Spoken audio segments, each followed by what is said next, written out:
rasa di dalamnya itu seperti bau melati.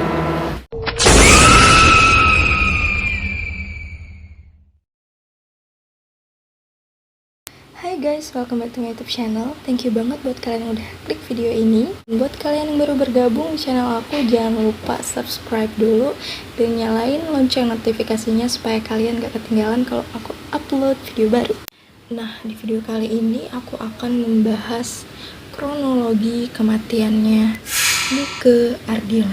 Mungkin di antara kalian masih ada nih yang belum tahu, waktu zamannya Nike Ardilla itu masih berkarir di dunia musik Indonesia. Nah, buat sekarang aku bakal jelasin dulu gimana sih karirnya Nike Ardilla di belantara musik Indonesia. Nike Ardilla bukan hanya seorang penyanyi rock dan penyanyi cantik. Wanita asal Bandung ini yang meninggal pada 19 Maret 1995 di usianya 19 tahun. Nike dikenal sebagai legendaris musik Indonesia. Nike Ardilla yang bernama Raden Rara Dike Ratnadila Kusnandi ini debut pertamanya pada tahun 1988 di usianya yang masih menginjak 13 tahun. Album pertama Nike yang berjudul Seberkas Sinar pada tahun 1989 telah berhasil tercatat sukses di pasaran sebanyak 500.000 kopi. Nike Ardilla juga merilis beberapa albumnya di Malaysia. Salah satu albumnya yang berjudul Duri Terlindung pada tahun 1994 terjual sebanyak 1,25 juta kopi. Gila guys. Oke guys, aku tahu banget ini adalah segmen yang paling kalian tunggu-tunggu, yaitu kronologi kematian Nike Ardilla. Langsung aja kita ke videonya, check it out.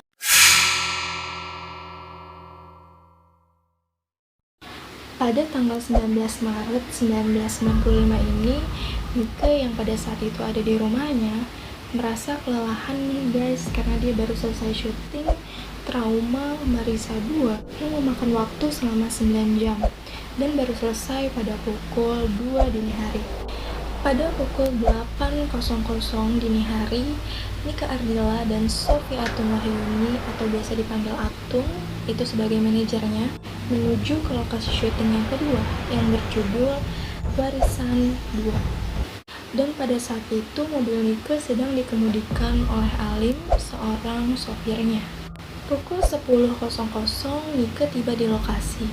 Dan pada saat itu Nike meminta maaf kepada seluruh kru termasuk sutradaranya. Dan ketika di make up, tiba-tiba Nike meminta alisnya digambar seperti Marilyn Monroe, seorang idolanya. Pada pukul 12.30 syuting mulai dimulai. Nike sering sekali membuat kesalahan, bahkan yang harusnya scene itu cuma memakan waktu 1 jam, ini sampai 3,5 jam Nike menghabiskan satu scene itu.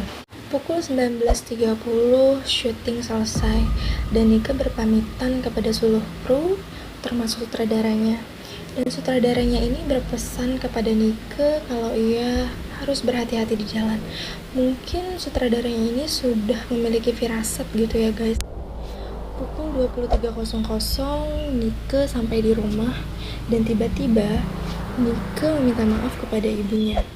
Nike bilang, doakan Neneng ya, kalau Neneng ada salah, tolong dihampura. Panggilan Neneng ini adalah panggilan kesayangannya saat di rumah. Dan kata hampura kalau diartikan ke bahasa Indonesia itu kayak tolong dimaafkan. Nah, pada pukul 23.30 Nike mulai meninggalkan rumah kembali. Ia menuju ke diskotik Polo di daerah Jakarta. Nah, di sini Nike mengendarai mobilnya sendiri karena sang sopir Bapak Alim ini harus kembali beristirahat karena besok ia akan mengantar Nike kembali menuju Bogor ke tempat lokasi syuting. Pada pukul 00.00 Nike dan Atun menjemput temannya Edi Bogel dan Ari Sihasale di Hotel Jayakarta Bandung. Nah, pada pukul 00.30, Nike sampai di Polo, bertemu dengan Titi DJ, Bucek Deep, Lucy Dahlia, dan beberapa temannya lagi. Dan pada saat itu, Nike hanya memesan 1 buah orange juice yang dicampur dengan vodka. Pukul 03.00, Nike mulai meninggalkan diskotik nih. Dan pada saat keluar dari diskotik, Nike menyadari kalau ban kiri mobilnya ini bocor, guys. Dan pada saat itu salah satu temannya, Denny, membantunya untuk memasang ban cadang. Pukul 03.00, mungkin karena lapar, Nike mampir dulu nih di jalan Lombok di Resto Kintamani. Dan pada pukul 04.00, Nike keluar dari Resto Kintamani dan mengantar Edi Bogel dan Ari Sihasale ke hotel yang ia tempati. Nah, pukul 06.15 kecelakaan mulai terjadi. Nike hendak menyalip mobil hardtop merah yang berada di depannya. Dan pada saat Nike mulai menyalip, ternyata di depannya ini ada mobil yang berlawanan arah. Nike kaget dan ia langsung membanting setirnya ke arah kiri. Dan pada saat itulah Nike menabrak pagar yang berada di sisi jalan. Dan itu membuat Nike meninggal dunia dan membuat mobilnya ini hancur, guys. Nah, sekarang kita lanjut ke kejanggalan-kejanggalan kematian Nike Ardilla.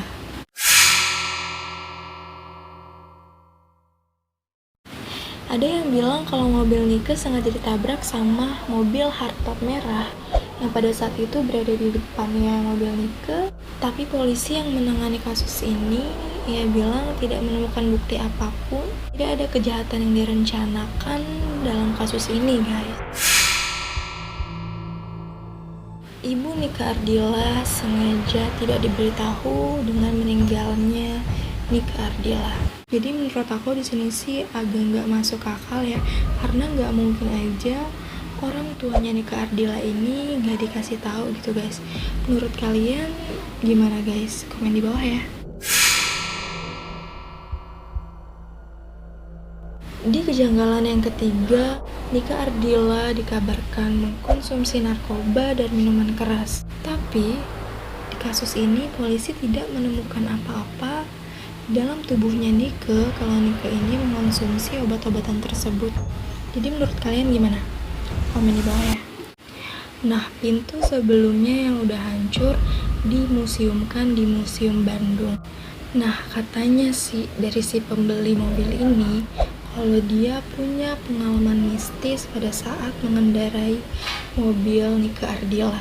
Jadi ceritanya waktu si pembeli ini lagi mengendarai mobilnya yang udah diperbarui itu, mungkin dia ngerasa kayak bangga sebagai fansnya membawa mobil pada saat kecelakaan itu udah diperbaiki kembali. Tiba-tiba dia merasa di dalamnya itu seperti bau melati, dan dia juga merasa kalau seperti ada yang menemaninya pada saat dia membawa mobil tersebut. Jadi menurut kalian gimana, guys? Apakah di situ sang almarhumah memang benar-benar ada? Komen di bawah ya. Oke guys, jadi menurut kalian gimana kronologi kematiannya Nike Ardilla ini? Apakah benar kalau sebenarnya Nike Ardilla ini memang sengaja dibunuh? Atau Nike Ardilla ini mengonsumsi narkoba dan minuman keras? Menurut kalian gimana, guys? Komen di bawah ya.